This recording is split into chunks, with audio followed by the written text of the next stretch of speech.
We live, pals. My nigga Sid really asked for a do-over, brother. That nigga JR was like, All right, here we go. We going.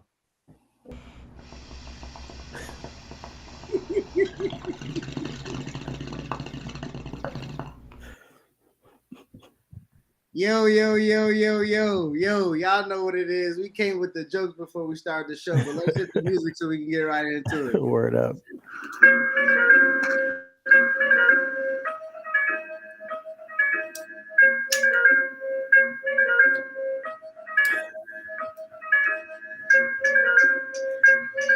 It's my fucking song. I said like it's my song. I said That is your letter flick.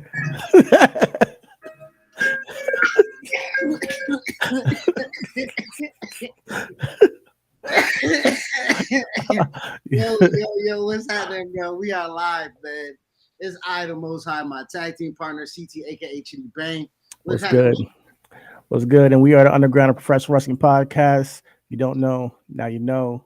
Shout out to Hit Row. Listen, we are here to talk the week that wasn't professional wrestling. But before you go into that, you gotta hit the like button. You know, we lacking on the likes. Y'all viewing, but Actually, y'all not liking. we actually lost the subscribers, so yo, Fuck please. you. I don't even know who it is. Fuck whoever you are.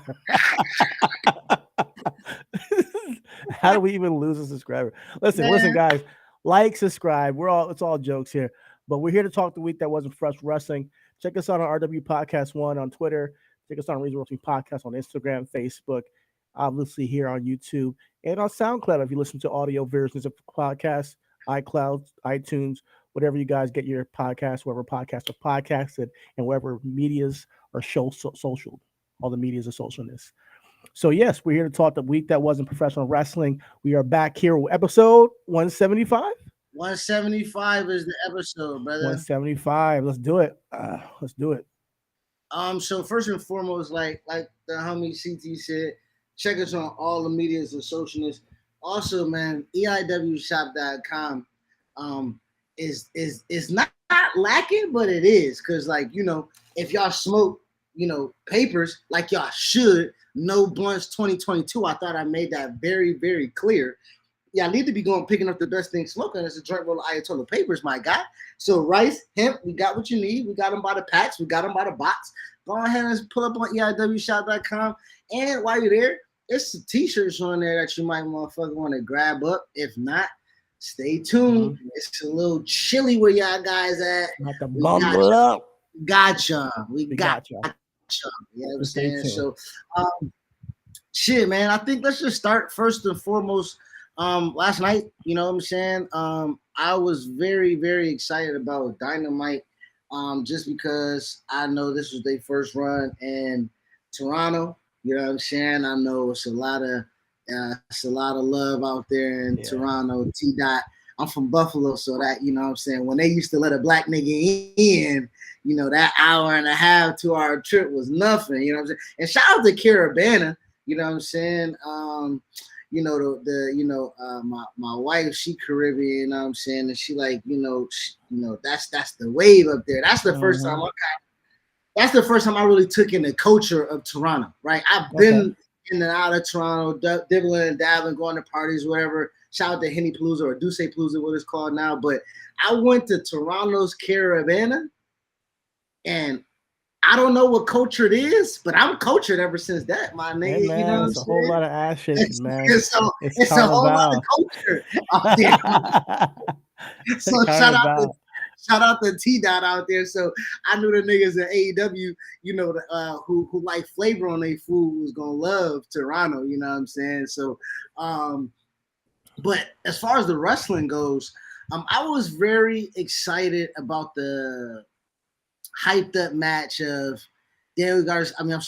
Bryan Danielson and Chris Jericho for the Ring of Honor Championship, World Heavyweight Champion. I apologize for that. Just because it was built as like a in company trilogy, right? I don't believe they ever faced each other until AEW, right? And all of their they definitely facing WWE. There's no way. Wait, really? There's no way. I'll look right now. I thought the first time that they had an interaction was in They faced AEW. in NXT, bro. The first time was in NXT on the original NXT. Daniel Bryan faced him. Shout out to me for smoking good ass They weed. faced at the Elimination Chamber. Okay, they've had matches on Raw. Yeah. Okay, so they haven't touched before in AEW. Was what I was trying to get to. But they have twice, right? No, for like, okay, listen, bro. What I'm trying to get to is that I thought that those niggas was going, make it about something. You know what I'm saying? And the video packages, we talk about a lot how WWE really makes a lot of their money or makes a lot of the feuds that we don't kind of feel intrigued on with the video package. So AEW I never said that they lacked, but it doesn't add enthusiasm. More often than not, we're already enthusiastic about the match going into AEW because it's some sort of dream match or some sort of indie darling match or something. You just know that they're gonna be going. Exactly. So they don't necessarily need to put. So they did a video production package of Bryan Danielson and how Ring of Honor meant the world to him and how it is a part of him and how the disdain for having somebody who doesn't honor their championship. And to me, I thought I was a sucker. I thought they was gonna have Bryan Danielson as world champion and Daniel Garcia as pure champion. And they was gonna have that motherfucking alliance and relationship. Like, yeah, we're gonna establish the new and improved way, and I'm passing the torch on to you. And man, did that shit hurt my heart when I saw that nigga Daniel Garcia motherfucking betray Bryan Danielson, bro. What? I mean, what? I want to be honest, man. This storyline. It's been good. But this didn't hit for me, and and obviously for you felt it because you were hoping that it would go the other way. And I'm a Buffalo kid, man. Yeah, you're a Buffalo kid. I get it. It didn't hit for me because it was very weird because they're in Toronto, so they're chanting for Chris Jericho, the heel, the entire time, anyways. And then the finish did not. It just was all a mesh because if he did the same thing to Jericho, then it would make sense. It would add more intrigue to the storyline for me because then Daniel Bryan is not honorable in his victory either, but he's champion. But then Daniel Garcia might have a beef with him and at the same time have a beef with Chris Jericho. It adds more layers in that sense. On top of that, if Daniel Garcia was going to do this, then what the fuck was the past 2 months for? Like, why was it was a waste of fucking time, nigga. Why are you all like grumpy when he won the championship? Why? Like, what's the fucking point? So, at the end of the day, does it make Daniel Garcia more popular? I do think the whole angle did get more eyeballs on Daniel Garcia, and the him winning the championship. I think Daniel Garcia, when he won the championship, the pure championship in Buffalo, with that reaction. With West Side Gun, babyface. It just screams babyface to me at that point. So this should have been the way you get him to turn, join the Blackpool Combat Club, maybe for a tag team with Yuta. Who knows where you can go with it? Or honestly, he probably don't. Or Daniel Bryan. To be honest, I wouldn't even need him to like join Blackpool Combat Club, but to have the alliance or the backing of it, or the friendship, or the olive branch between the two, and just because the mutual respect. My thing then now will be a feud of Daniel Garcia and Jericho. That helps tremendously. Oh yeah, more than anything with Jericho about to do with this Ring of Honor championship. And especially because he's already feuded with Bryan Danielson. And shout out to fucking Phil. You know what I'm saying? I'm always gonna shout my guy out because we always have pretty good converse. And he stated he's not trying to rationalize it because he said he doesn't think that Jericho should have had the championship anyway. But he's trying to explain like what the division possibly will be now going forward. And I'm like, brother, I understand exactly what you're doing. You know what I'm saying? Like, we're trying to give something a smell that is like, like this should not have happened. Listen, man. It should just plain and simple should not have happened. Listen, man. If you want to do this whole storyline with Chris Jericho, not being an honorable ROH champion. That's cool. That's cool. But I do believe that it would have done better if he won the title off of Brian Danielson. And then to begin with, I think that Brian Danielson should have been the ROH champion, not Claudio, in the sense, But that's where he went. He won it off Claudio on a random rampage. And hey, that's where we went with this. So at the end of the day, or no, did he win it at the last pay-per-view? He won it at pay-per-view? I think it was like a pay-per-view or something. No, okay. Excuse me. All out. He probably won it. Yeah. At the end of the day, here we are. Chris Jericho is ROH champion. I'm not sure if they're getting a TV deal. If they're not getting a TV deal, then for the time being, then it doesn't really matter who has a title. It doesn't really matter who has a title. Right now, it's just a storyline, and right now it's just to keep Chris Jericho relevant, keep his Jericho Appreciation Society relevant, and cool. At the end of the day, Daniel Bryan versus Daniel Garcia, or Bryan Danielson versus Daniel Garcia for the Pure Championship. I wouldn't mind seeing that match, but Bryan Danielson needs something more than I think even Chris Jericho does. Bryan Danielson hasn't really gotten a solid, like notable victory in a long time. So I do believe that Bryan Danielson deserves a title, and not necessarily deserves, but I think I would like to see him with some kind of title in AEW with all the work that he's been putting in. And I think he has better matches than Chris Jericho, but this was a good match, and nonetheless, he came out with his lion Lionheart gear and all that stuff, and they actually performed a wrestling match. Now, this goes, but all that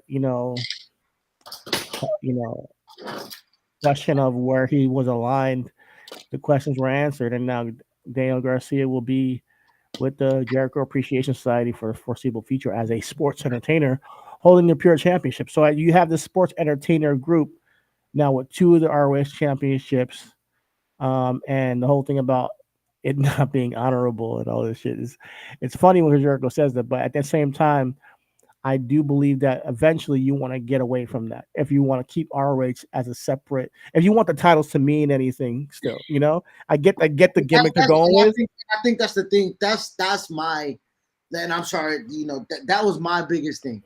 Ring of Honor, the excitement of what Ring of Honor was going to be under Tony Khan has completely dissipated over this time because of what they've been doing with the championships.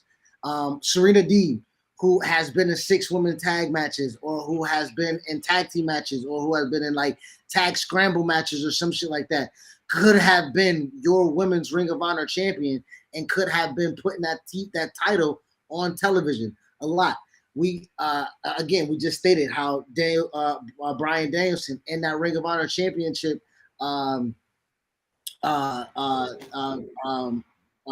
tournament, he should have won it. He should have bestowed the honor of Ring of Honor. We should have had him versus Jonathan Gresham. It should not have been rushed. You should have just done business with Jonathan, told him to wait. We'll give you the biggest match of your fucking life if you just hold down. Listen, I'm a nigga. I think Jonathan Gresham and Bryan Danielson would have been epic. And then he could have honestly, Gresham could have got his revenge a week later, attacked him backstage. It could have been awesome. Even if Jonathan still wanted to fucking leave, this is what I was about to say. As a nigga, no matter how fed up we are, we always get that one last one before we out. It don't matter whether it's with a bitch, whether it's with a job, whether it's with the, you know what I'm saying? That before we get up out that door, nigga, we gonna get that one last one up out the way. And I think that if it was presented to him that like, look, you're not the direction that we're trying to go with, we don't have it. But they said we're giving it to Danielson. Cool, I do my business. Right? Even if you ain't got to spot on me on a roster or none of that shit, I do my fucking business. I still think Daniel Garcia is a great way to be the Pure Championship if he was not going to do this storyline with Bryan Danielson. Just have him be a dastardly, non-honorable Pure champion, and that bring Red Death some type of fucking validity. And I think that would have been to set the stage.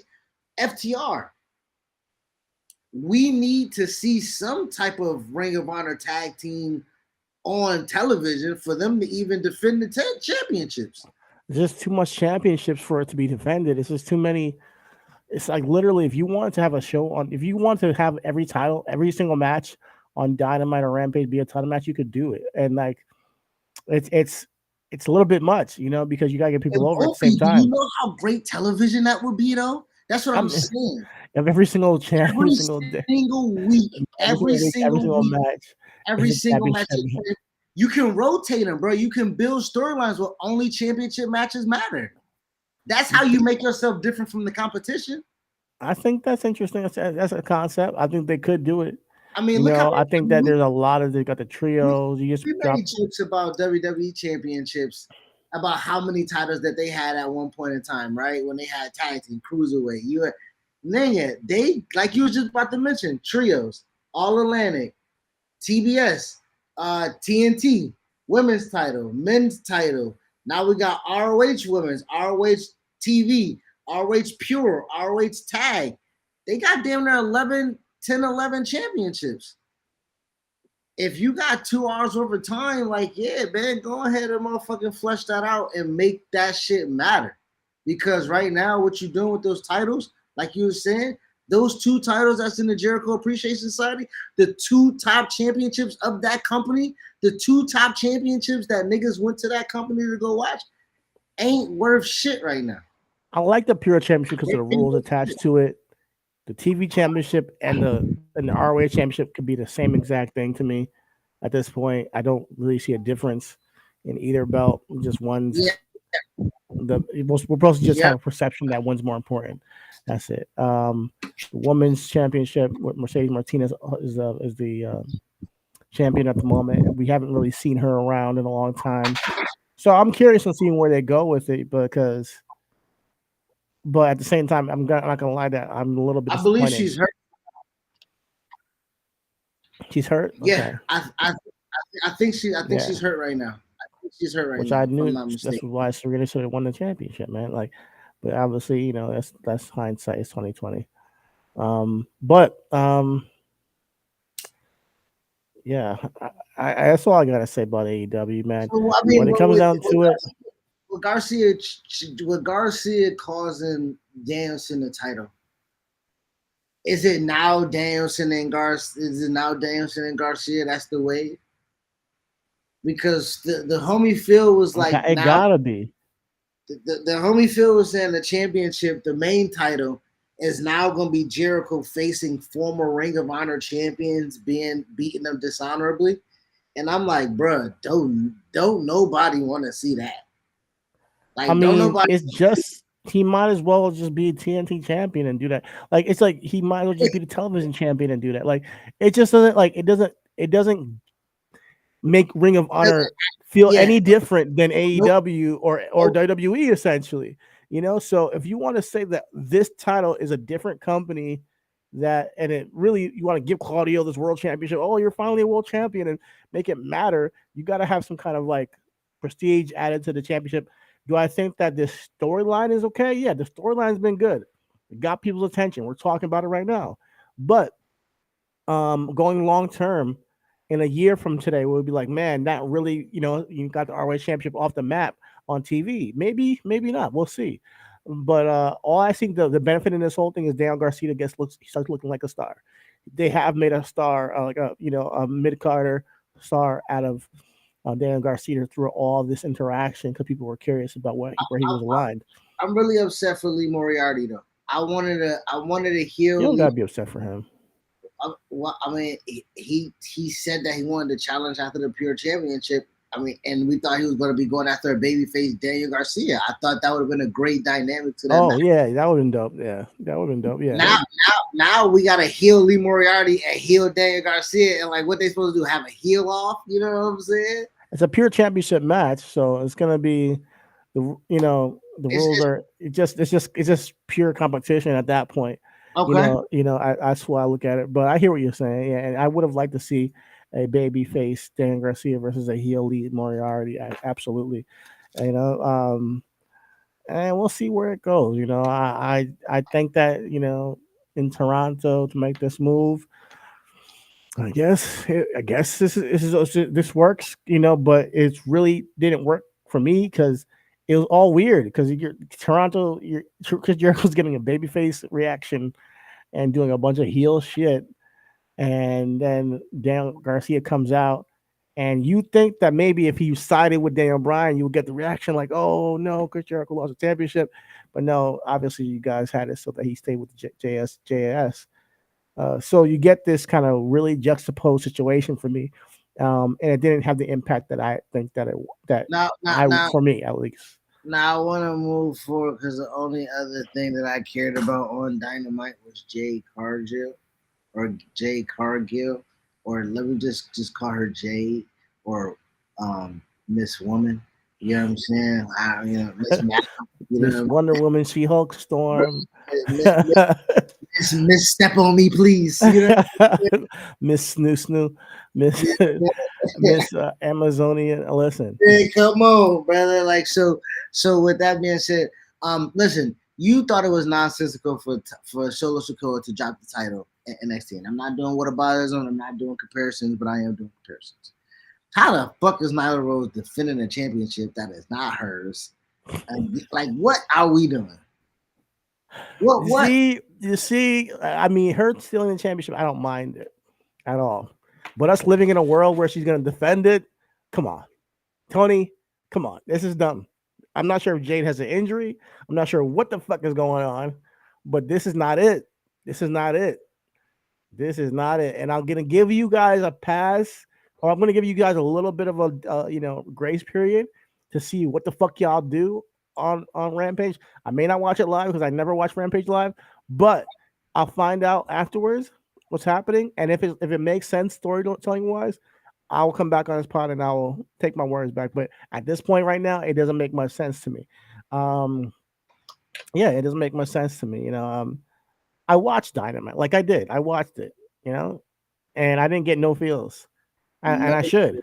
Luchasaurus and Jungle Boy didn't even give me feels. Luchasaurus and Jungle Boy, I was waiting for that turn, I told you like years ago when they fucking started this tag team, I was like, yo, the turn's gonna be crazy, and what makes it so bad is that they fucking botched it. They fucking botched it with this Christian shit. And he just like whispered in his ear, and that's all it took for this nigga to turn on his man. And they gave no explanation at all. Yo, I told you, bro. I gotta go find that clip. I said, if you think that you ever coming back and to leave it with a nigga that said something about my, and that's why I'm trying to tell you, brother.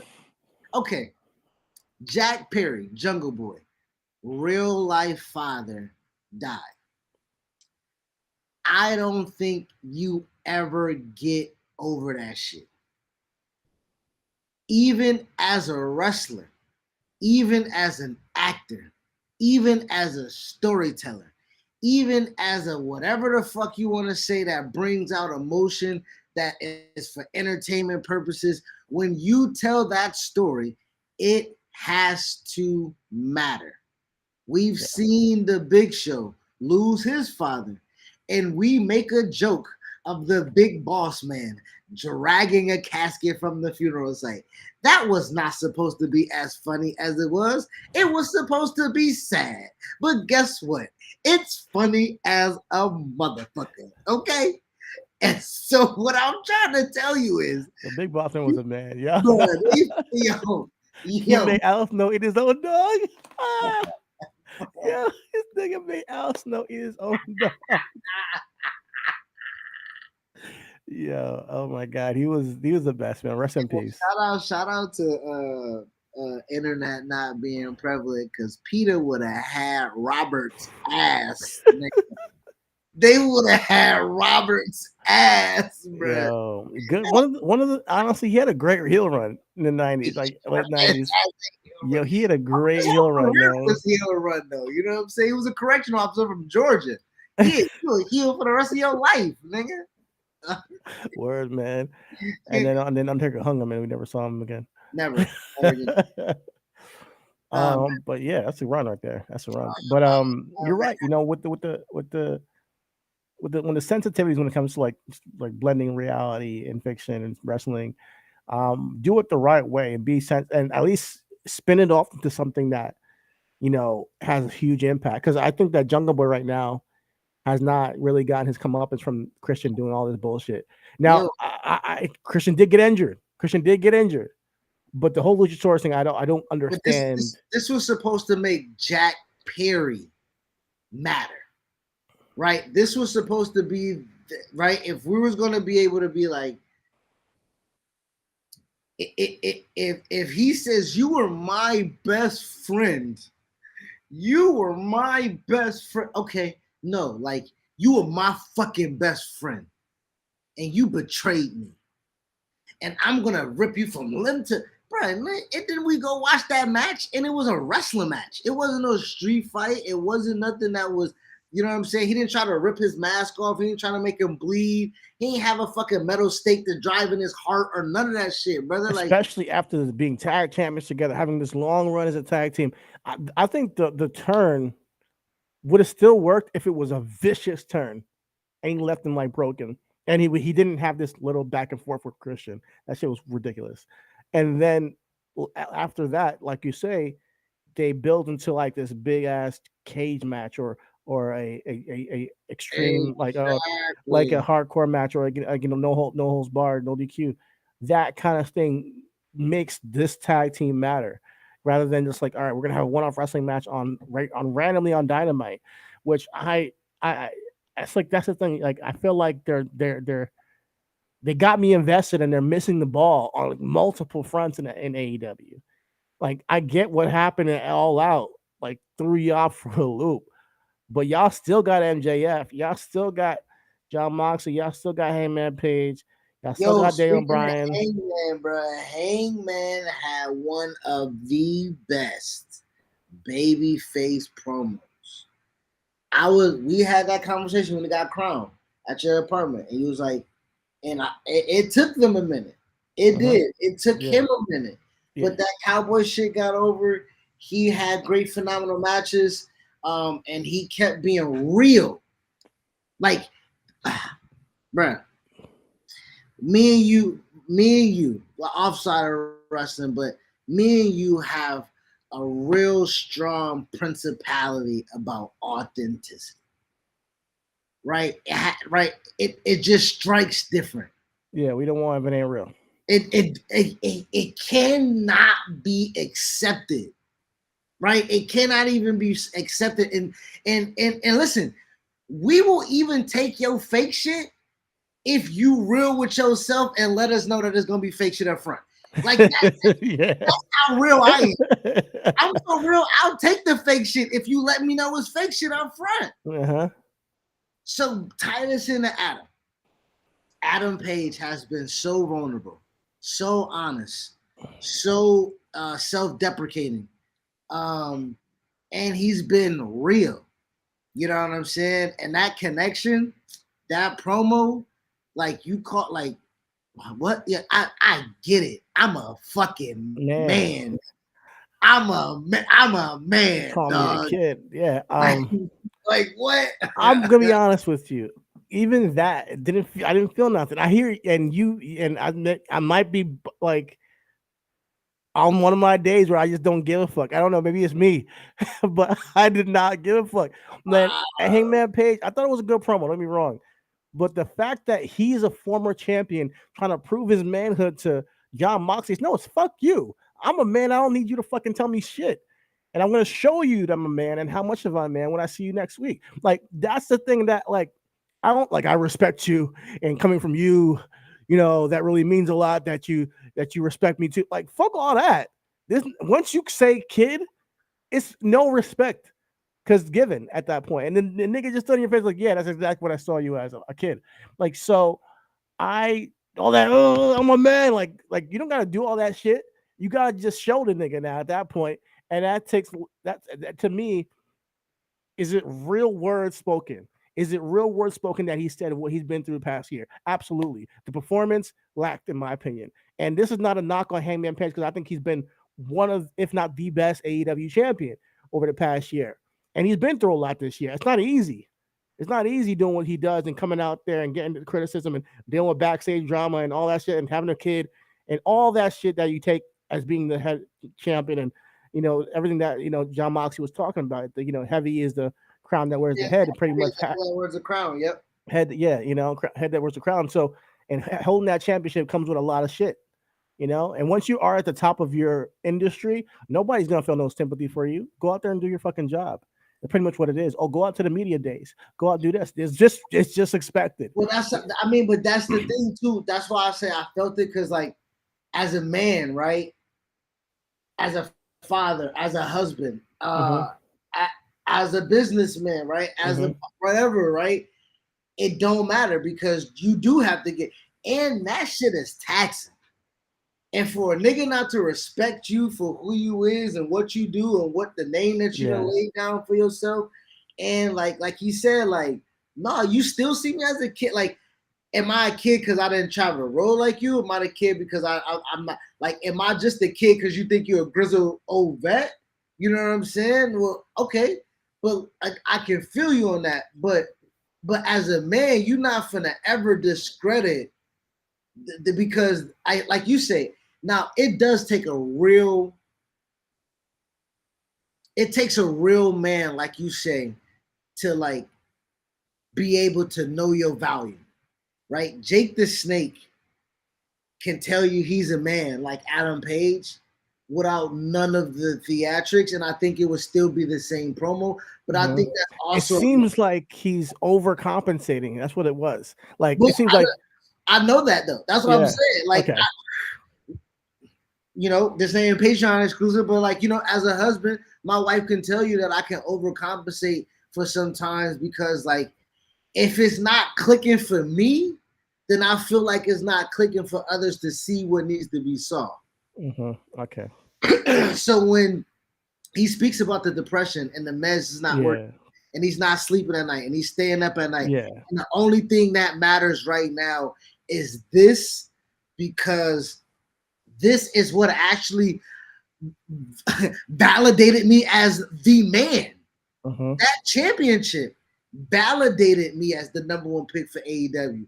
Validated me as the man to take it off of Kenny Omega after the longest run that nigga done had. Or what, didn't he take it off of Kenny? Right? He took it off of So right. So like, Hangman was deemed as the man. Lost his title to a nigga who walked around and thought he was the man and didn't want the title as the man, and lost all of that only to now not even be considered as second nature. It's now Moxley's the man. Right? Oh, okay. Yeah, I can hear now that you're saying it this way. I can see where you're coming from, and I can see I can tap into what that promo meant in a different way, because I'm seeing it from your vision. I just want him to own it eventually. Like, he hasn't gotten there yet, and I love Hangman now. Like, I really am a fan. They're gonna beat the shit out of each other. I think that's, like you say, you're gonna be me for this, right? And then we switch roles in this situation. You're gonna be me when you're like, I just want to see the match, because the match is gonna dictate the feel. Yeah. Right. Yeah. All they can put that into. Exactly. That is, and I know what you, and I can know how you feeling with that. I can know how you feel. Bet I'm okay. Then I can I can agree on that. And shout out to Hangman for being vulnerable, because at the end of the day, I do respect that. I do respect a man who can be vulnerable consistently. And when you speak this like that, and you say you've been going through depression, I don't want to like minimize that. Men suffer in silence in this world, and it's something that's now being spoken about in the world that we live in. And I think it's tough, because we need our friends, we need our buddies, we need our wives, our that support, and we don't always get it. And I think that it's easy for me to come out here and say, man, own it. But if he's not feeling it, then he's not feeling it, Or even if he is owning he's struggling. Or even if he is owning it and people are not, listen, being a man and holding down your responsibility is exactly that. Holding down your responsibilities, you do not need credit for that. But what you aren't going to do is discredit me for that. Yeah, I feel you. That is where the issue comes. I don't always need credit for me holding down and doing what the fuck I need to do. But what you aren't going to do is discredit me. And that's when we have an issue. So I like that. And now, and I think we can land on there. And I you're right. You're right. And I think that's where what he was getting at when Jon Moxley calls you a kid, which can translate to a lot of men in these worlds. So you know what? I'll take it back. It's a good segment. And I can see why after your explanation. But other than that, we had Orange Cassidy winning the All Atlantic Championship. If he does not defend his championship across the pond, this doesn't matter. That championship now doesn't matter to me. And shout out to Renee Paquette for showing up to Toronto and becoming All Elite. So that's all I want to say. She came home, a Canada kid. You know what I'm saying? So that was a dope introduction. Damn, you know what's crazy? When you get hired at work, do they put you to work that same day when you get the like, God damn, no orientation? Like, you know this shit. Go out there and do your shit. They like, you live in Toronto, you got a house in Toronto, we know you got clothes there. Get your ass over here. Yeah, that's funny. But she's practically AEW fan for years since Jon Moxley's been there. So I mean, if it's fitting, I mean, WWE gets Kathy Kelly back, AEW's like, well, we got Renee. Fuck you guys. What up, boom. Speaking of WWE, since that was a great segue by you there, Gene. We got a few things. We just gonna the only thing we're gonna do is a yield sign at NXT. We're not even gonna do a full stop sign. It's not even a red light. We're gonna do a quick yield at NXT. Halloween Havoc. We just gonna wait for you. Okay. It's just really not in stride with what I'm not gonna hold you. Tuesdays is opening me up to like be a really good dad. You know what I'm saying? Like it's NXT is allowing me to be like, you know what, kids, we can watch, Little Baby Bum. You know what I'm saying? Because it's not really, So I'm just gonna wait for Halloween Havoc. Whatever y'all doing right now, continue to establish yourself, garner traction, and I'll be with you because I know that special, you're gonna do the right thing. Braun's gonna win, Wesley's gonna win, and that will then allow me to be like, okay, my niggas is good, and then I can watch every week. Yeah, you're right. That's it.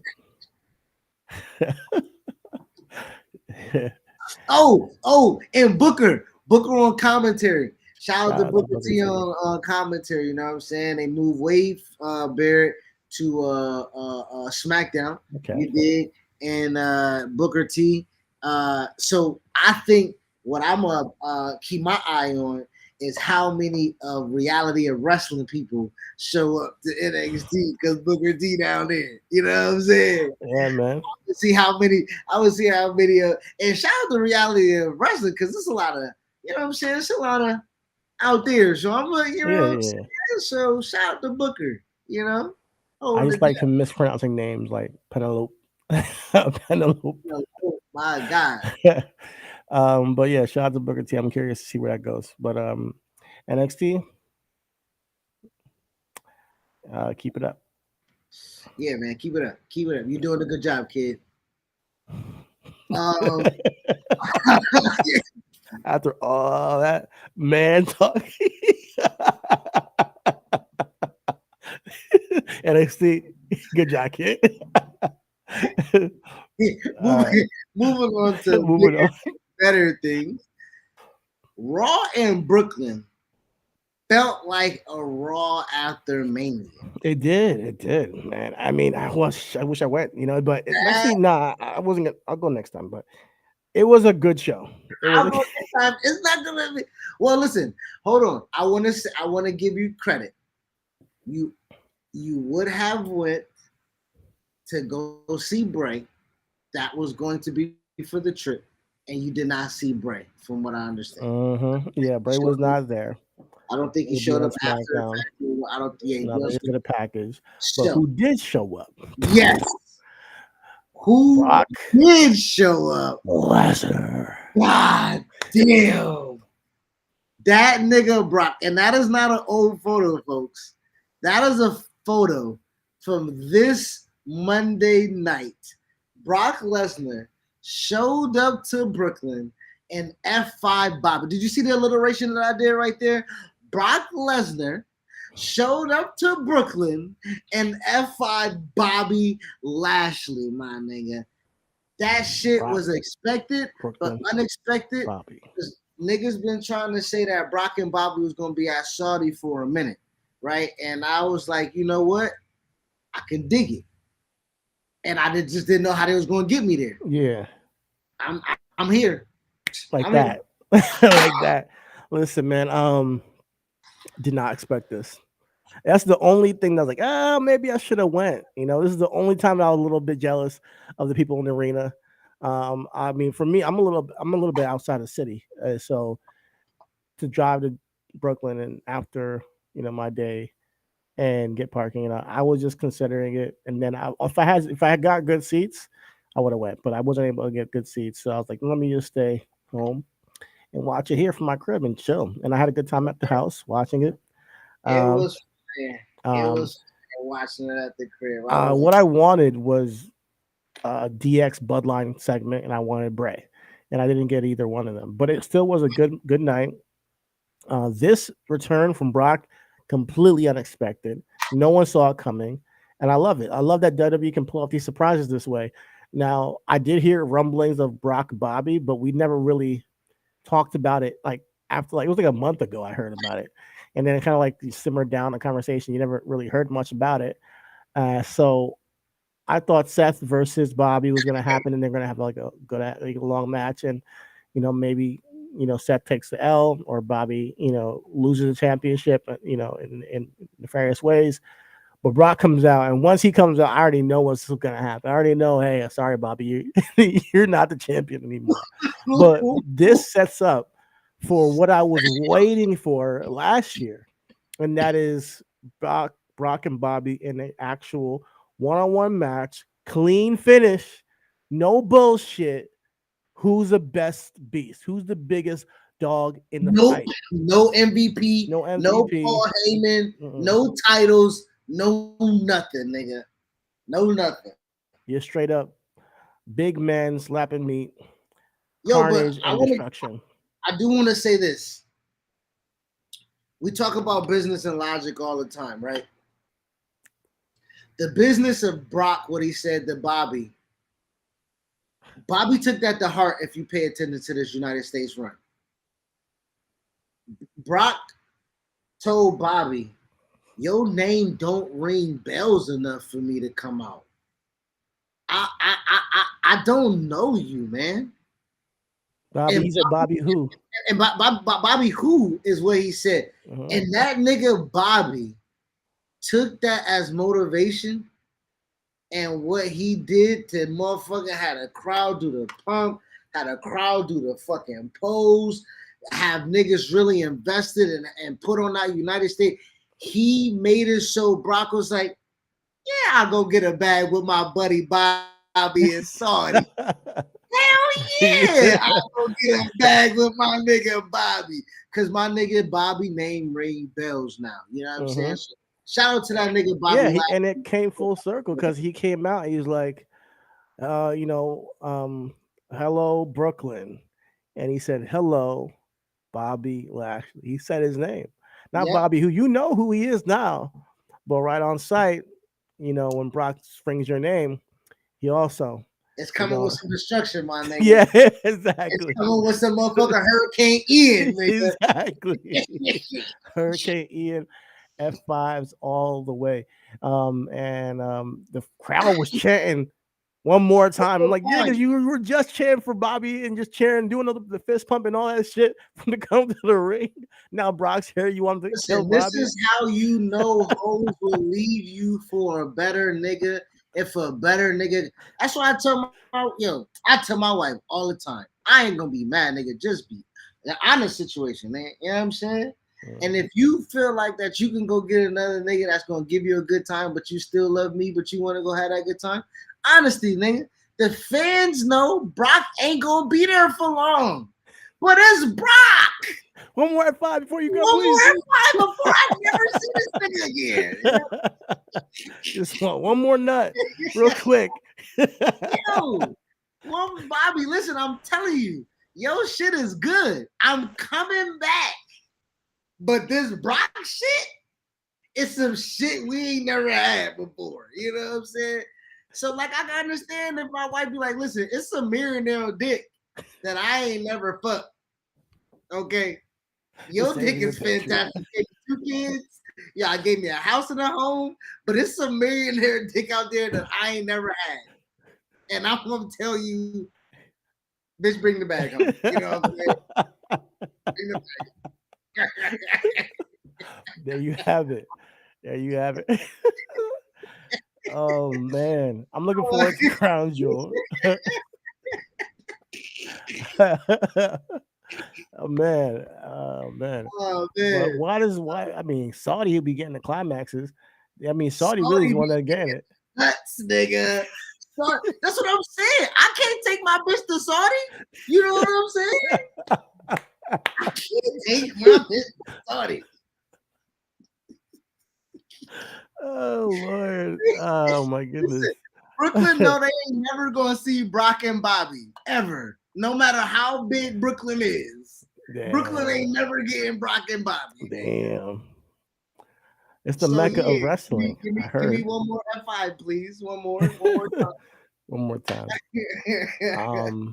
But then subsequently, we got Seth Rollins running down to the ring. And he like, yeah, and he has a match with Bobby. He calls him out. He says, you're supposed to be a fighting champion. You're supposed to be a warrior. You're supposed to be a soldier. And you're a disappointment. And then Bobby, he obviously stubbornly gets back in the ring. They have their match. And Seth, obviously works his arm because Brock did have him in the Kimura lock for some time.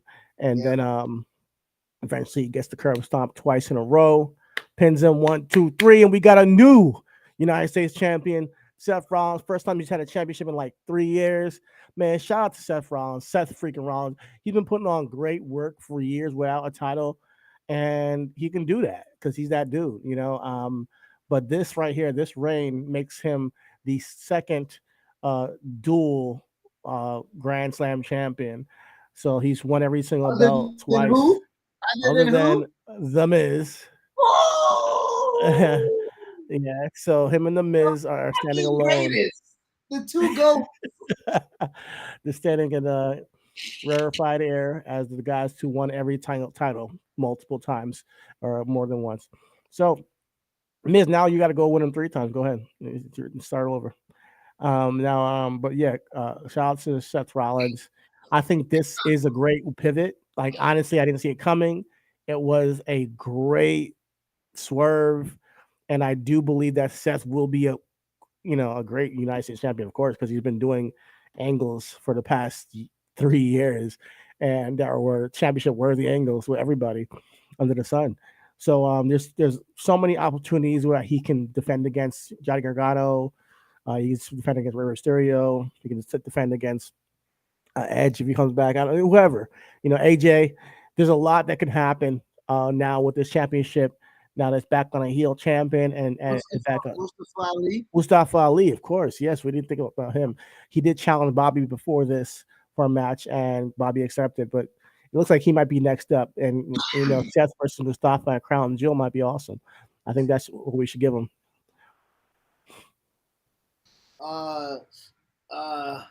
Mustafa, excuse me. One more time.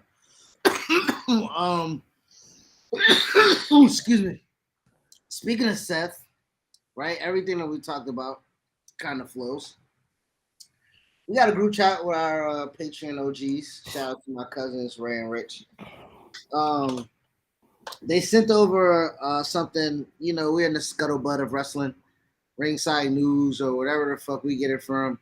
But it was a quote from Seth Rollins, a legit quote. I think where he and I'm going to not quote him. I am going to paraphrase. where he's essentially said wrestling with Bray Wyatt and wrestling with the Fiend was challenging because essentially the dramatics didn't necessarily mesh well with the wrestling. It was hard to tell a coherent story. And he felt that it was a detriment to both him and Bray Wyatt because they weren't able to work with him, or the people that has worked with Bray Wyatt has been a detriment to their character because, of course, it's the Fiend, or you know what I mean. So I wanted to kind of we wanted to save our kind of our conversation for the pod. So we have it here. What's your take on it? So I will stand by as one of the few guys who was a supreme supporter of the Fiend's angle with Seth Rollins. It got killed online, but you can go back to the pod right after Hell in a Cell 2019, and I was like, that was awesome. I loved the red light. I loved the fact that I didn't like the no DQ. Don't get me wrong, but I did like this is the first time we're seeing the Fiend, and it looked like he was just invulnerable to anything that he was faced with. The hammer, everything he did, started going crazy to get over and kill this monster. I thought was good. I think that was good storytelling. Me personally, I think the Fiend is not somebody should be hard to tell wrestling stories with because you just got to approach it from the right angle. The Fiend is a monster, so let's keep it real. Like Seth before this, when he was Universal Champion, he was not popular. He was on the decline of his popularity. He was trying to say that Beast Slayer character was yapping, nigga. Monday night. It wasn't. You were talking mad shit about Will Ospreay during this. I remember everybody was talking like, yo, Seth was talking a lot of shit during that time. He was talking a lot of shit. He sounded like a heel online, but like in on TV, he was like a babyface. And not the Beast Slayer was good. I'm not saying it was bad. It was, but you were losing steam when the Fiend came. It was just what it was. What you needed was the Fiend. And what I like about the Fiend is that everybody he faced has changed. And I think that's a great, unique way to tell a wrestling story. Is like, all right, if we have somebody that's going stale on our roster, feed him to the Fiend, and that will change him to a heel, or that will change him to a babyface, or whatever it may be. And that's when Seth made the turn afterwards and start calling out, being this visionary, calling out Rey Mysterio, saying he's not doing enough for Raw. And it just played into the reality of who Seth was. It actually allowed Seth to take his online persona of calling people out and defending the industry and bring it onto like TV. I think that allowed him to pivot. So to me, I think that was perfect. Yeah, everybody has to the Fiend changed. Face changed a little bit, including Daniel Bryan. I think after that he did his heel gimmick too. Finn Balor ended up going to NXT, being a heel down there. He had all these different matches that I think had stakes. Those baby faces were still too. They all were. Yeah, those baby faces were still. Correct. Yeah. Roman even too. I believe that encountering the Fiend and using him from that angle would have been the way you handle everything. Listen, I'm going to face you and I'm not going to change you. I'm not going to make you change who I am as a baby face. You can just come into it like, yeah, I'm not going to make like you're not going to change who I am. Like him and Cena could have had that angle where it's like, yeah, I already defeated Bray Wyatt at WrestleMania, but yeah, the Fiend won't change me, just like the Bray didn't. And I think that from that way it could have been successful and not, but then again, I didn't think it was unsuccessful. I liked what he did.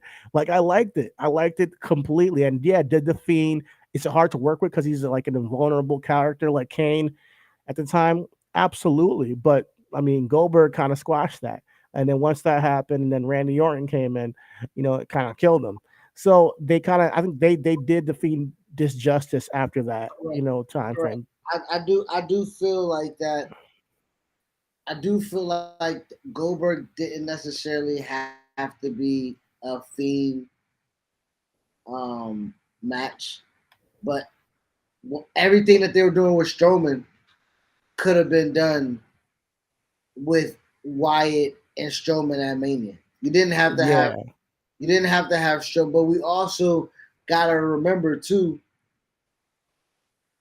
Roman was supposed to be with Goldberg, right? The pandemic year was really right. Kind of crazy, That was crazy. It was crazy.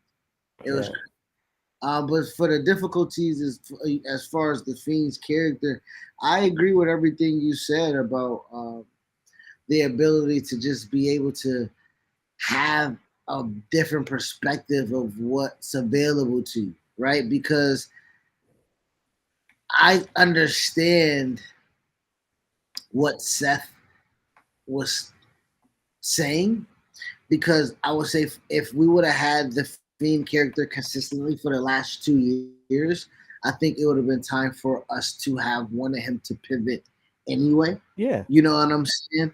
And as great a character as that would have been, or as great as a character that is, I think we would have wanted him to pivot. So this was honestly a blessing in disguise, because essentially now we can get what Seth essentially wanted, and we get what we wanted. We want Wyndham on television. We do, and I don't care what anybody says. Like, I don't care what capacity that I like Wyndham on TV. Man, he's great. Mm-hmm. He's fantastic. It doesn't matter if he's in a promo package. It doesn't matter if he's in the ring. It doesn't matter if he's wrestling. It doesn't matter if he's not wrestling. It doesn't matter if he's in a cinematic match with John Cena. He's always good. It's always good. It's always good. So he's able to capture the audience's imagination, and you got to tap into your imagination. That's why I'm thinking you might be a great savant in the ring, Seth, but what's your imagination as far as your character in the moment? The Beast Slayer, you can't just say that I beat Brock Lesnar at that point. You got to figure out what's the next level to this, But because if you're a Beast Slayer, the Fiend is a beast that you need to slay. Yeah. He's more than a beast. He's a monster. He's something that you've never seen before. And I believe that they did the right thing by putting the title on the Fiend. It was just, he was the hottest thing at the moment. And I enjoyed it. So with all that being said, I think this allowed him to become and have this great run he's had as the visionary up until now. I would say this. I would just say this. We just said that Seth Rollins is so good that he did not need a title over these past couple of years. Bray Wyatt's the same way. So I can see Seth Rollins' situation where also this is a combined probably feeling of what we talked about.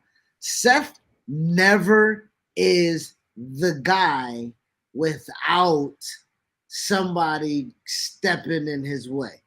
We literally just had that conversation and be like, yo, is Montez going to be the nigga that knocked Seth Rollins off when Roman goes to the movies? When leukemia knocked Roman off, Seth got the ball in 2019. I'm going to be honest. You cannot be the guy if there's not something to buy into. Like with The Fiend and Bray, there's so much backstory to buy into that eventually the fans are going to want to see a belt on this guy, no matter what. Roman Reigns now has the tribal chief whole lineage of the Samoan dynasty in his character now. We're overtly talking about it. It makes sense to make him the guy. Yeah. Seth needs that backstory other than just being, a moniker. It's always like a name attached to you. There has to be depth to it. The reason why John Cena has been John Cena for so long because he had hustle, loyalty, respect, never give up. He came with a message. Brock Lesnar is big because he literally has been a UFC championship, a heavyweight champion, and has been destroying people in real life for years that we can buy into that. So it's a thing where with Seth, he's just super talented in the ring. He's now found himself as a character. Don't get me wrong. The visionary has worked over the past couple of years. But what I think people buy into him is his ring work, is his charisma, and the music, the song that he comes out to. He was the excellence of execution. Would we buy it? The excellence of execution, like Brett? Yeah, if he just came out and say, I'm excellent at this shit. I'm the fuck. Like best in the world. Like, can that be his thing? Like, you know, like that could honestly, I think that it worked for Bryan Danielson. It kind of worked for CM Punk, you know. So I do think that those things, like I'm just coming saying that I am going to come out here and talk my shit because I'm the best at this. I'm the best in the world at doing this in this ring, and that is something that he does say online. This is something that he's literally spoke of, like, you know, on his Twitter. He's the one who says he's a leader, and he was talking about how people were criticizing the product, you know, when before all this shit happened, and was defending WWE during a lot of their controversies and letting people go. He's defending WWE constantly. So him taking that arrogant leadership role after the Fiend and saying that, you know, he's calling people out backstage, it was warranted, and I think it did him wonders. I think nothing about this era was, I think, went exactly the way it should have went. Like, honestly, I think it went exactly how it should have. Seth needed a turn, and the Fiend was the hottest thing going. Let's be real. It's just real, you know, and I think Seth would agree with that. But maybe it is hard to work with it. I'm not sure what levels he means by as in the ring, because, you know, you gotta figure out how to get a reaction in the ring with this guy who's almost invulnerable. So maybe that is what he's trying to go talk about, and I can see how that could be tough. But as for the character work and hey, what's up, how things kind of developed afterwards, it definitely was a needed change for Seth and everybody who was the Fiend face after that. So now, granted, I still don't want to see the Fiend right now. I want Bray to go back to being Bray, like Bray just being back to being himself. This Wyatt Six rumor of him having a stable, what's up? What's up, man? It's got Scotland Osprey, right? Yeah. What's up, man? How you been? But yeah, this Wyatt Six rumor of him having a stable of all the, you know, Funhouse characters, I don't really want it. I just want him to be by himself. Yeah, Bray come out with a demon mask, take that shit off, and wrestle. Yeah, I think him having a stable, but I mean, also it depends on what they do with it, because I like the Joe Gacy shit that they had in NXT. We thought that was a perfect Bray Wyatt like replica. You know what I'm saying? It can work if it's done with the right person, with the right, you know what I'm saying, personnel. You know what I mean? I think what we need first and foremost is just him explaining him being back. Because the only person I need to see with him is Bo. Oh, really? If Bo comes back, because Bo and Liv is a thing. You know what I'm saying? So if we get Bo, Liv, and Bray, I'm good with it. Oh, Bo and Liv are a couple. Yeah. Okay. I don't need. Yeah, I don't need. I'm saying if they're putting something together with Bray, like, I hear what you're saying.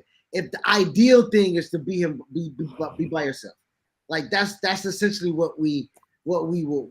I've seen him with the stable, and nothing's gonna top the Wyatt family. That's how I feel. Like, him in a stable, nothing, especially after Brody, rest in peace. Like, he's passed, and to bring some new characters in, it's just gonna be a watered down version of whatever that was. I think Bray by himself, he don't need no Alexa Bliss, he don't need no Liv Morgan, you know, no Bo, nothing. He just need to be himself, come out there, talk his shit, and preach, and then fight. I think him at his highest power, though, he had the backing of somebody. If he was a heel, he might need that, but I think he should be a baby. We've been so deprived of Bray for so long, and he has not really had a good, successful babyface run. That Matt Hardy shit was bullshit. Right. I think that he hasn't had a successful solo babyface run, and I think that we need a big babyface in the wake of Cody being injured, in the wake of Randy Orton being gone. Bobby now is involved with Brock. Sheamus is mid. You know, like, I don't think that he's that impactful babyface that people are gonna be like, man, I cannot wait to see Sheamus what he does this week. We just like the way to see him fight. Like that's really what it is. And sometimes accepting who you are on the roster is the best thing you can do for yourself. For sure. I don't like Seth Rollins don't ever gotta be Roman Reigns. He can just be a great wrestler and never be at the height of being the guy everybody, puts the whole company behind and still have a great Hall of Fame career. There's nothing wrong with that. And neither does Sheamus, but nobody's gonna ever top the Fiend's character work and getting eyeballs on the product. As far as him, Brock, Roman, Cody's now on that level. I believe he just brings something extra to it. And that's how I see it, at least, I think for the most part, though, Friday would be a true test. We all came for Extreme Rules. We love Extreme Rules. We all came for Raw. He didn't come for Raw. We'll see the ratings for SmackDown tomorrow. We will. We'll see the merch sales that go on, and we will see if my nigga is a true indeed needle mover. Because I don't care how difficult you are. If you making that company some money, that company gonna keep your ass around. So shout out to my nigga Wyndham being back, man. We love to see that shit. Honestly, yeah, I can't wait to see him on SmackDown. Can't see what he does next. I'm just here for it, man. I'm definitely tapping into SmackDown. One thing about Raw we didn't talk about, the OC is back. Boom. Yeah, man. That was a good return. Good return. I thought they did it very well. I think it works. I think Judgment Day is a great thing that after they got over Edge, now some next angle with AJ and them. It's perfect transition to this with the OC. I'm with it. I love it. That nigga Kyle Anderson said, "What? Another check? You betcha." Let's ride. Back at it, man. Oh, man. The game back together, and you talk about history. AJ versus Finn. It just makes people who are on TV, who are watching it for the first time, enjoy it. People who are hardcore wrestling fans understand the history between these guys. Like we understand. The real history is Finn and Carl Anderson. When we talk about original club members, those are the OGs. Machine Gun and the Prince. Come on. They started it. So this is I can't wait to see those singles matches. I can't wait to see that story that can be told there possibly, you know what I'm saying? So that's a great bring up, a great call up to. Oh, Dominic has so much heat. Great job, kid. What did I say? Job. I told you he's got to make his money as a heel. I've been saying this since he showed up. And I needed that heel turn, and I'm happy he's got it. Yeah. Once he gets the mic, he gets the booze. Yo, he can't even fucking talk. That's amazing. Yo, don't let that discourage you, kid. I hope they're telling you, which I'm pretty sure they are. But I'm telling you as a fan, great shit, man. I'm sophisticated enough to know I despise you as a character. I love you as a character. Yeah, I'm saying. Yo, that's the heat that you want if you're Rey Mysterio's son. You gotta go completely the opposite direction. You cannot. And Ray, you did it. As a father, right? As a father to know, right? Hey, they're supposed to hate my son, and they hate my son the most. You know what I'm saying? Like the most.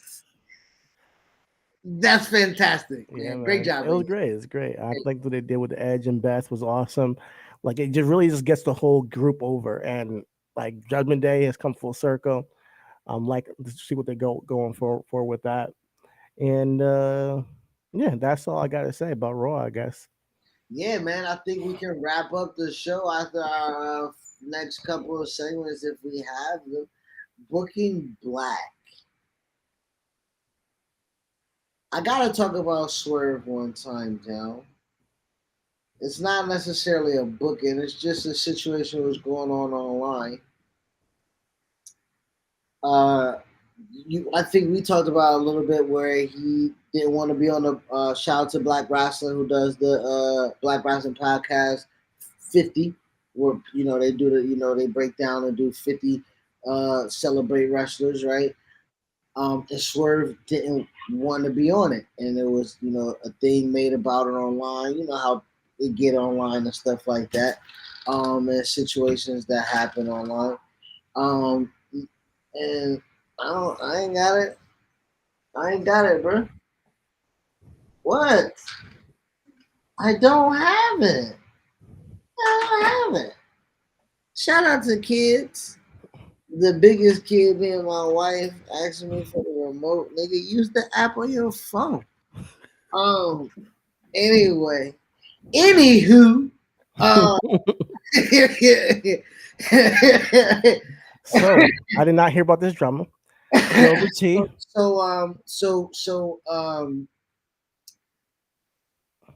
When Swerve requested not to be on the Black 50 joint, he's like, remove me. You know what I'm saying? It wasn't done discreetly. It was done on the timeline. You can't do that to niggas. Niggas gonna feel some type of way. And from there on out, it has been not nice. You know what I'm saying? Like niggas really just, it's tension there because essentially it could have been handled differently. Swerve could have received the love a different way. But what was his purpose for saying take me off this list? He then so he gave the reason when it happened, and then it just resurfaced again when he was on the Say No Less podcast with Cass and Low. Shout out to Cass and Low. Cass brought Swerve on. He had just had Omos on. Like, he'd been doing his thing. Everything is wrestling. So Swerve was on, and he gave his reasoning and gave his you know what? I'm gonna go on Twitter. Just give me. No, take your time. I'm gonna go on Twitter and I'm gonna play the clip for you. So I'll you can play the clip. I'll just say this right now while you find it. I'm gonna play the clip. We've talked about this 50 wrestlers list. And when we first noticed it, when we first started our podcast, we appreciated it because representation matters, man. This is back when Swerve was on MLW. Yeah. And we would always say, shout out to you guys for posting this list because, let's be real. Wrestling is not a place that Black people were super prominent in the media. It's become a lot more over the past couple of years. Come on. And it's been a collective of people being a proponent of that, of taking the next step in their careers and showing that we have something to offer to the business, whether it be backstage, whether it be on front of the camera, whether it be women, whether it be men. And Swerve has been one of those guys for me, absolutely. So if somebody puts him on a list, I think Swerve is one of those guys who notices everything online, so he's gonna say something. And if he takes it some way, then it takes some way. It's his personal opinion. But in my opinion, he's Black. He is one of the best wrestlers that's Black. So I don't see a problem in it. So it's I guess maybe he might want to be marginalized in that way. But yeah, you nailed it right on the head without honestly hearing his point. That was pretty much kind of what it was essentially. But yeah, this doesn't take away that you can end up on a PWI. This doesn't, just because you're on this list doesn't mean that you won't be on that list. That's what I'm saying. It's kind of like when I heard what's his name, Anthony Mackie. He was like, I don't want to. He didn't want to be in certain Black movies because it pigeonholed him, typecasted him, and I can see that in the film industry, but this is a little bit different.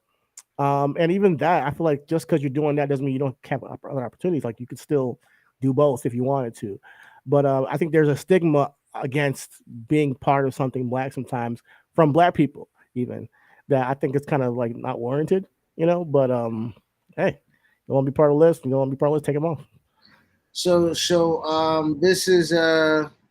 this is what he had to say about it. I found the clip right here.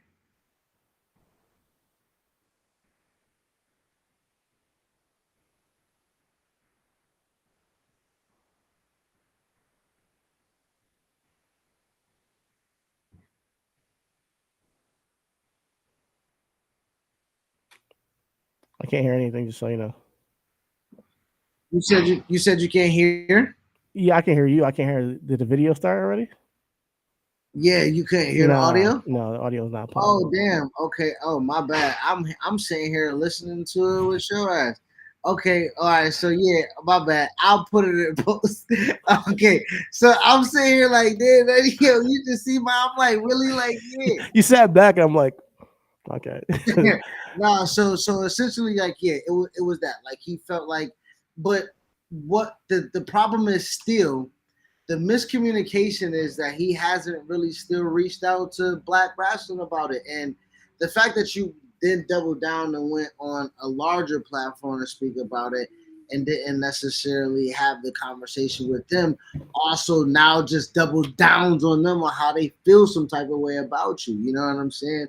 And that's the rift that we don't need to have because listen, Black Wrestling Podcast, the A Show, and I think Black Announce Table organized with Victor Perry out there with the teacher, and they helped collect $15,000 to send them those kids to WrestleMania. That was started by those three podcasts. Grassroots, man. You know what I'm saying? And with that being said, when Swerve got on that podcast with Cass, and he says something to the situation of like, you know, he does more for Black people.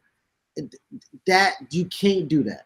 You can't do that. Like, and I understand that you are very influential in bringing hip hop into the masses of wrestling currently right now with your space and where you at and the things that you're doing. But you can't say that then trumps all of what other Black people are contributing to the community because again, I'm not sure if Swerve was one of the people who donated. You know what I'm saying, to send those kids to WrestleMania. So you can't say that you're doing more for the Black community than what you think that the podcast is doing because you have a disagreement about some lists that they put you on. Again, the receiving of it is just not a good look, especially when we talking about all the unification that we trying to accumulate right now. You know what I'm saying? Like it doesn't take anything to support another Black podcast, a little Black man, another Black supporter. We do it all the time on our podcast, but you know, I think that he's just the type of person that, you know, he works hard. First of all, he's a great talent, works extremely hard, has great music, has made connections with certain people in the industry. And that's what he values those connections. He values. And he's bridged the gap. He's part of he's bridging the gap. He's one of the people. Yeah. Yes. Yeah. And I would say that, you know, he is influential in that aspect. But it's how do I say this? I don't want to come off as a negative because we know him, you know, and we've known him since MLW. Like he's a great guy. But I think with Swerve, I think he has like a little chip on his shoulder sometimes. Yes. And it's very visible, and I think it rubs people the wrong way. And I think that genuineness that he does have, because he comes off as a good guy. Like when we talk to him, I think that people need to see more of that, you know. And I don't think he means anything by it to harm Black people or anything like that. But just because you don't want to be on the list, and because you do other things with other hip hop artists, doesn't mean that, you know, that washes away anything that you know. And I do get it. I do get it. He's Black, so he know us as Black people will cut some ass. You know what I'm saying? Yeah. Like, you know, he know us that, like, you know what I'm saying? If we feel, we'll cut some ass. And if he feel like it's not warranted, then he, you know what I'm saying? I feel however you feel about that. But again, what the situation is like, you gonna get your ass cut because all you had to do was just like, if he felt like he didn't need to be 12th or 11th or set, like, bruh. And that's probably what it is, right? You probably thought that, like, nah, I'm not. You guys are not better than me. I don't know. Maybe not. I don't know. But at the end of the day, he said, "Take me off the list." I think that I mean, you could either, you don't have to repost the list. Like, you can just ignore it for one, you know. But you don't have to be taken off the list either. You know, I think that this is what somebody's doing to make their own list. That's very much what all these other publications are doing, and Like it's just a black person doing it, and that's it. That's really all it is. If you were on the PWI list, would you be asking to take yourself off of it? I wonder. Because you weren't higher up on the list. Like I don't know, but I think sometimes I think the lower people on the totem pole as far as notoriety in this wrestling culture world get shit on from people who feel like they are bigger names or know more people or more associated. And honestly, I think I'm glad we stick out of it because at the end of the day, we're just ourselves. We just do this for the love of it, and we support what we support, and we just talk to who we talk to.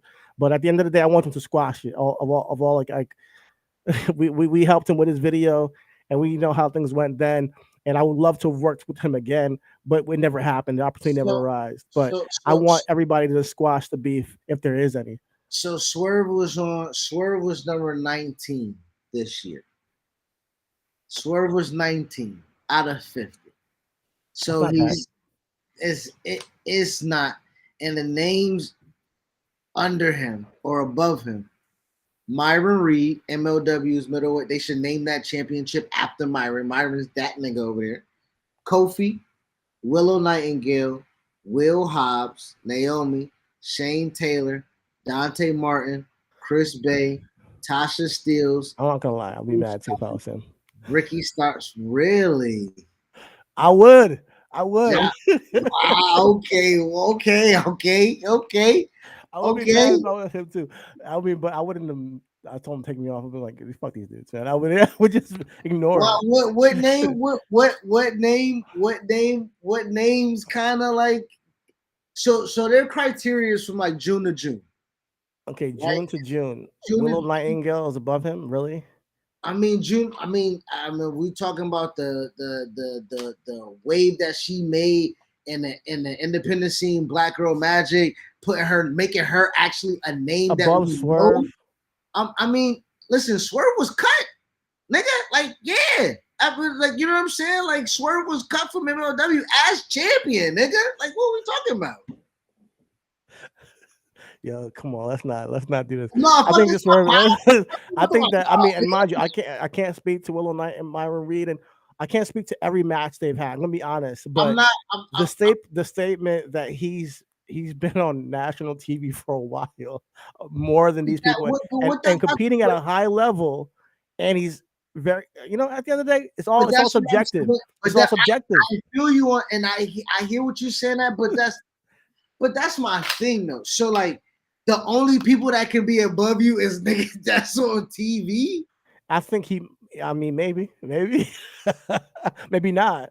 But I think that he should ignore it. I think personally, in my opinion, he should ignore the list if he's upset. But if I was a active television worker, have the tag team championship, and people were cheering for the Acclaim during my run, and cheering for Ricky Starks and Will Hobbs, I'll be pissed the fuck off too. And then you put a whole bunch of indie wrestlers above me on the blacklist.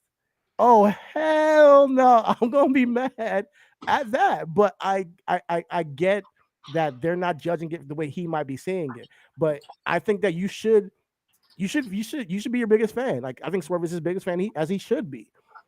And if I am my biggest fan and I see certain of those names above me, I'm gonna be like, they're not a better wrestler than me. Take me off this fucking list. But I'm not gonna. I mean, me personally, I wouldn't have just ignored it. But I can see him doing that. Let me. Okay, so with that being said, the Black Wrestling Podcast, who has done this thing, they say on Juneteenth 2021, they gave out a message, right? So this is the message of how the criteria is created. All right, this is what they wrote. The BR50 was born out of necessity. With the Black pro wrestling community on the internet growing every year, there were many accounts posting images of their favorite Black pro wrestlers during Black History Month. The Black Wrestling Podcast decided to continue posting about Black talent year-round, but made Juneteenth, aka Freedom Day, Jubilation Day, Liberation Day, or Emancipation Day, the day to celebrate Black professional wrestling, with the list of properly showcasing Black pro wrestlers, men and women, from AEW, WWE, Impact, ROH, and the independent scene. So this is going on. the Black Wrestling Podcast looked at a number of criteria when it came to putting the list together. Win-loss record, titles held, length of title as champion, TV time, in-ring acumen, overall impact, other factors.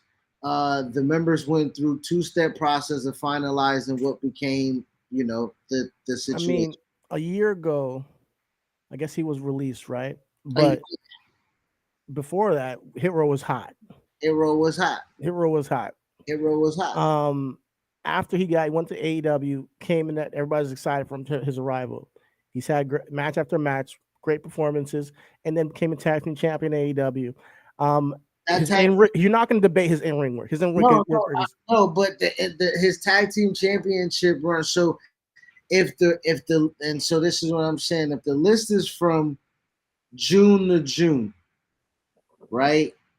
If the list is from June to June 2021 to June 2022, we have mentioned Willow Nightingale's name plenty.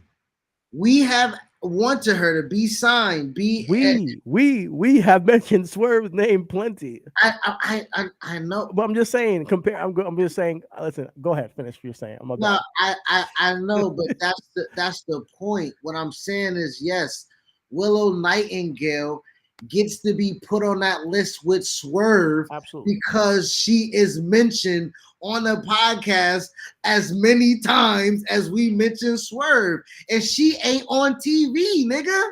We seek out to go see Willow, and because she's a great talent. We want her signed. We want her more on TV because she's a great talent. We do want her more on TV. We do want her signed. I wouldn't say we seek her out, but I do believe that me and you have seen the star potential in Willow Nightingale. I do believe she's very, very likable. I think she's good in the ring, but do I believe that, in my opinion, that she should be in a list higher than Swerve? Maybe not in my list, but that's just my list. I mean, I want people to understand something about this. She was 17 and he was 19. It's 2 spots. I get it, but still, if you take your shit serious and you're creative and you're sensitive about your shit, I can see why somebody's like, "Fuck you guys, take me off that fucking list." If anybody, there might be multiple names that he's like, Naomi, no, Myron Reed, no. Shane Taylor, no, he might just be like, nah, these guys should not be above me, and I can see why he would say take me off the list. So I'm not going to shit on Swerve's opinion on that. And at the same time, I don't believe the marginalized list is an argument that holds much merit, because I think that if it was a different list, he might not have said anything. If it was the PWI, wherever he listed on that, I don't think he would have said anything. I think that's the problem. I think that's the issue, right? That's the issue that I think it was just people that he just didn't want above him. I think that's what pissed him off. No, but just to keep it a buck, nigga, like, again, if PWI put fucking Dante Martin ahead that nigga like Black Blood, you think he calling the fucking whoever run them niggas to say take me off the list? No, he not. He'll say his piece, he'll say whatever, but he ain't talking that shit because it's and you don't do that to your people, and you don't do that to your people who's trying to elevate in a space that need elevation. And also, y'all could have had constructive conversation that could have in private. Absolutely. That's it, bro. That's it. You know what I'm saying? Like, that's it. And if he can like, yo, Dante Martin, dog, like, he shouldn't be at 12. I'm 19, he got him at 12. Now niggas gonna be like, dog, nigga, like, yeah, man, Dante, that boy. You know what I'm saying? I think those things matter to Swerve. Like, it matters to him. It gets to him, and who might have said that it shouldn't? I don't know. But I think that, like, that's why I'm not on social media. Like, I'm not like on that shit because it's not real to me. Now, I could look at that list if I were Swerve and laugh at it and be like, wipe my ass with it and like go out there and show y'all why I'm number one, every single week. That's how I would respond. And, I would love to talk to Swerve about it, invite him on the pod if he wants to come. I'm not sure if he would, because we probably don't get the numbers for it. But I believe that I would love to talk to him about it and just to pick his mind about where he sees himself in the industry, because we've always respected his talent. We've always loved his work. But I do believe he does have a chip on his shoulder, which might be the reason why he's, some people get that need that chip on the shoulder to be the best, and we'll see where it goes. But at the end of the day, I do want the Black Guy Wrestling podcast and Swerve to mend fences, and maybe one day he'll go on their podcast. Like honestly, he should go on their podcast. Yeah. Black Guy what?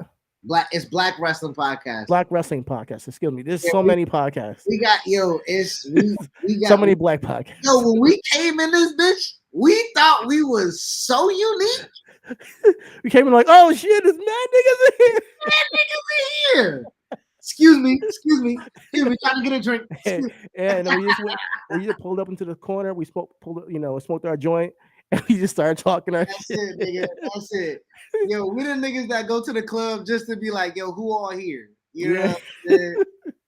We don't even give a fuck about the club. We just give a fuck about who here. What's going on? You know what I'm saying?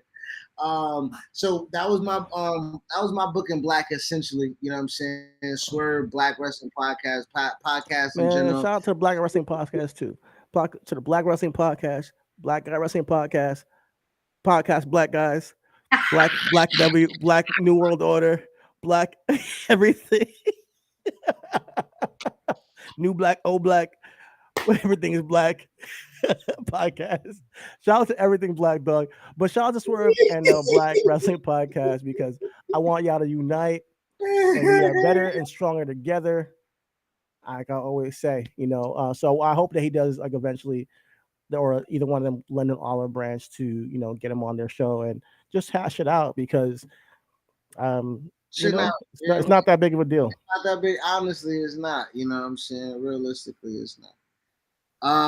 Do we have a business and logic? Business and logic. No. Honestly, I don't have anything off the top of my head. I don't. I want to make something up. I can do that. I can make it up. Listen, man, you know what's going on in wrestling today? We got Crown Jewel. We're gonna have the Crown Jewel conversation again. Nah, I mean, I don't think we need to go there. Listen, go make $1 billion. Okay, I do real quick.